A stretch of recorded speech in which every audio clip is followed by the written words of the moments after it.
Minha rapaziada, temos técnico, né? Talvez a decisão mais importante da temporada do Atlético. Porque eu acho que tudo começa pelo técnico. Eu acho que o Atlético ele peca quando ele não começa uma temporada pelo técnico. E foi mais ou menos isso que começou a dar merda na temporada passada. Quando a gente monta um elenco sem ter essa peça central. Porque no final das contas, é o cara que influencia 25, 30 outros personagens muito importantes, que aí sim são os jogadores. Isso a gente só falando de campo e bola.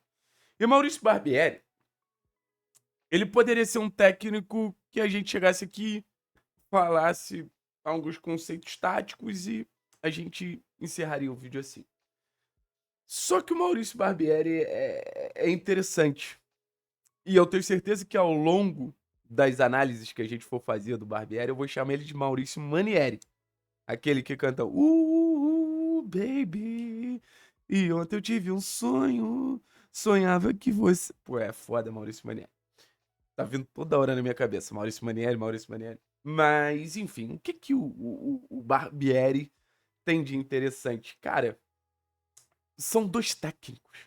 Eu fui ver 3 jogos de momentos diferentes da carreira do Barbieri. Primeiro, contra Flamengo e Palmeiras. Ele era técnico do Flamengo jogando contra o Palmeiras. Num confronto que foi muito importante ali naquele Campeonato Brasileiro de 2018, que o Palmeiras ganhou, mas num momento teve uma disputa bem interessante ali com o Flamengo. Vi Bragantino e Palmeiras em 2021, o auge do trabalho dele do Bragantino, e assisti Atlético Mineiro e Vasco. O trabalho dele no Galo, no Vasco e no Bragantino é muito parecido, tá? Eu acho que aí já é uma segunda versão do técnico Maurício Barbieri.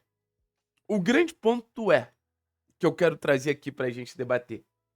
Eu acho a primeira versão melhor. Depois de ver, 3 jogos, eu acho que o Barbieri se perdeu ao longo da trajetória do momento que ele parecia ser mais promissor. Do momento que o time dele tinha mais vida. Eu acho que, tanto no Bragantino quanto no Vasco, não vou falar que era engessado, mas era um jogo mais estático. Era um jogo que era mais previsível. Eu acho que o grande ponto é esse, assim. O do Flamengo era um Barbieri mais futebol brasileiro, mais livre, mais liberdade, mais aproximação, mais associação, que me agrada mais, vou ser bem sincero. Não que eu não goste do jogo de posição, muito pelo contrário. Mas eu gosto desse jogo quase que intuitivo. Então, assim, qual Barbieri a gente vai ver? Essa segunda versão do Barbieri me empolga menos. E não que não possa ser bem sucedida, óbvio que pode. Mas é uma versão que eu volto a dizer, é mais previsível. É uma versão que é mais. Eu não quero usar o termo engessada, mas é algo muito próximo a isso.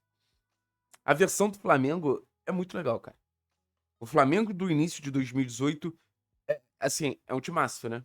Se você for parar pra pensar, Vinícius Júnior, Lucas Paquetá, jogadores hoje de seleção, Jean Lucas, que tá no Bahia, era titular desse time. Aí você tinha o Cuellar, pô, era um time muito forte. Mas mesmo assim, era um time mais agradável de se ver. Era um time mais, assim, fluido, sabe?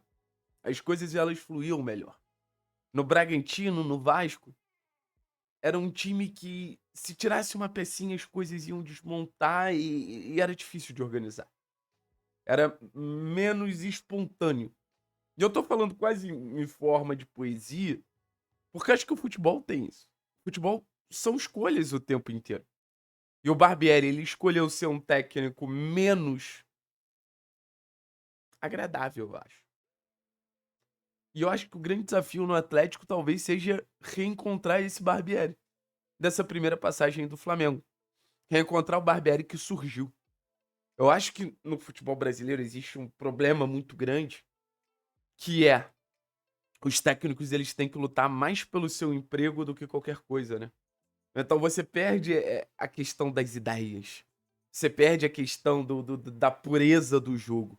Eu trouxe até um lance que eu acho muito simbólico do trabalho do Barbieri no Flamengo, eu vou mostrar aqui pra vocês, tá?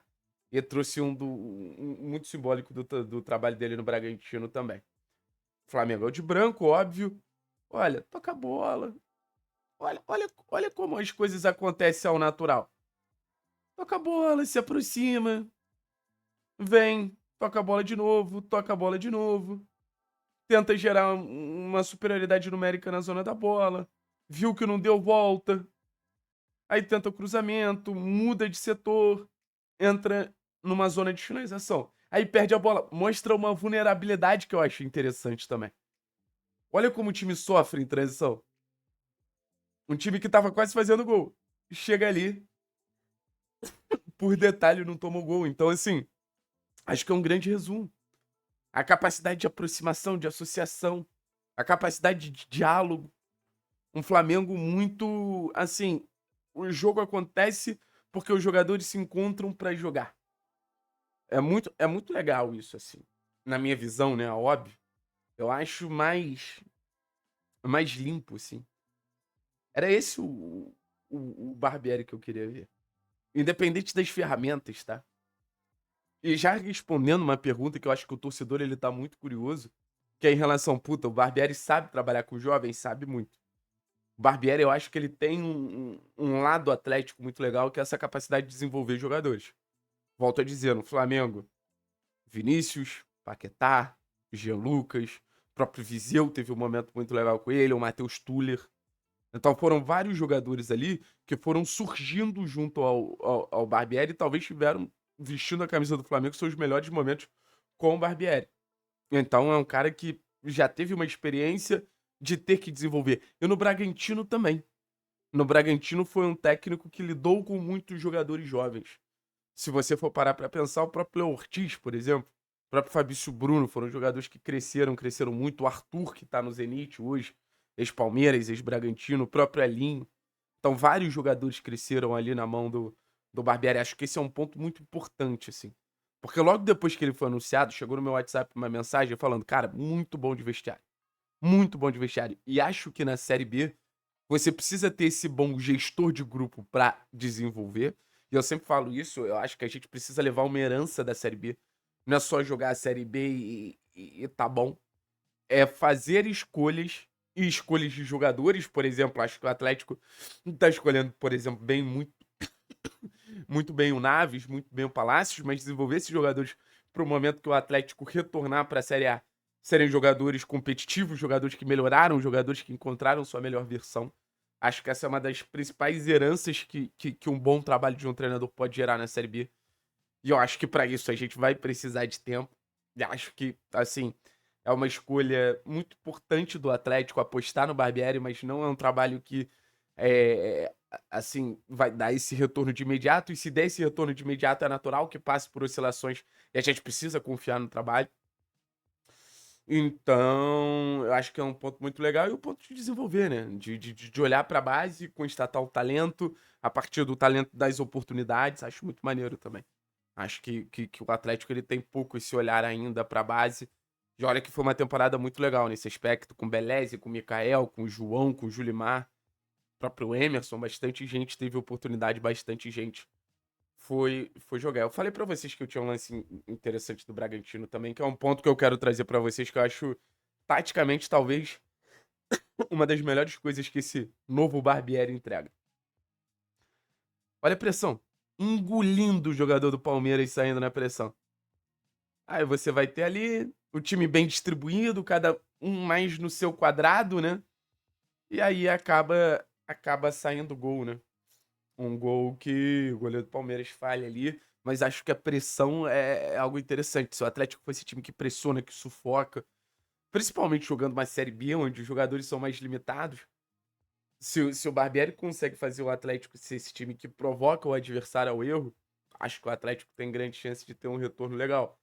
Porque quando você enfrenta jogadores mais limitados, é natural que esses jogadores eles estejam mais sujeitos a errar, né? Então, assim, curioso para saber quem é Maurício Barbieri. Fiz essa pergunta mais ampla, curioso. Curioso para saber a versão que ele vai trazer pro Atlético.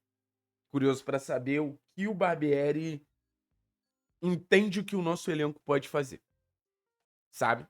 Porque eu acho que o Barbieri ele vai gostar de trabalhar muito com alguns jogadores especificamente. Acho que ele vai gostar muito de trabalhar com o João. O João acho que é um jogador que tem tudo pra crescer na mão do Barbieri. Jogador intuitivo, jogador bom de diálogo, jogador sempre trocando, sempre chamando o companheiro pra ter esse momento ali de associação. Eu acho que se o Zapelli ficar, se o Esquivel ficar, volto a dizer, acho que ele valoriza os jogadores tecnicamente mais qualificados. Mas acho que, por exemplo, pelo lado do campo, independente de quem seja nossos pontas, eles vão ter uma prioridade. Ele gosta muito de protagonizar o jogo dos pontas. No Flamengo, pô, era um protagonismo absurdo, era uma relevância absurda do Vinícius. No Bragantino, Arthur muito bem na sua melhor versão, Elinho muito bem, sabe? Então, se for Luiz Fernando e Limar, se for, por, sei lá, Brahim Palácios e Luiz Fernando, eu acho que esses caras eles vão ter um destaque ao natural. Acho que a gente tem que tomar muito cuidado com as transições. Um problema é que o Varini, que também optava por esse jogo posicional, e até quando não era o jogo posicional, os times do Barbieri sofriam bastante. Acho que a gente vai sofrer muito em cenários de ataque contra a defesa, encarando defesas muito fechadas. Eu não que o time não tenha repertório ofensivo, acho que o Barbieri tem total capacidade de entregar repertório ofensivo, mas eu acho que é ele saber dar essa possibilidade do improviso, sabe? E não que ele segurava os jogadores do Bragantino, mas quando o modelo de jogo sugere você ao natural a estar improvisando, acho que você caminha mais para esse lado. Desculpa dessa análise não ter sido tão. Eu acho que foi muito tática, mas não ter sido tão pô, minuciosa no ponto de trazer prints, trazer vídeos. É que eu acho que esse debate sobre as versões do Barbieri são muito interessantes. Eu queria conversar esse tipo de coisa com quem optou pelo Barbieri. Porque eu tenho muita curiosidade de saber, pelo Petralha, por exemplo, qual Barbieri foi escolhido. Vamos ver, o ano vai ser longo. O ano vai ser longo, mas se a gente tiver um treinador fazendo um bom trabalho, acho que as coisas elas tendem a ser mais fáceis. Valeu, pessoal? Tamo junto a nós e a gente vai falar muito de Barbieri ainda. Muito, muito, muito.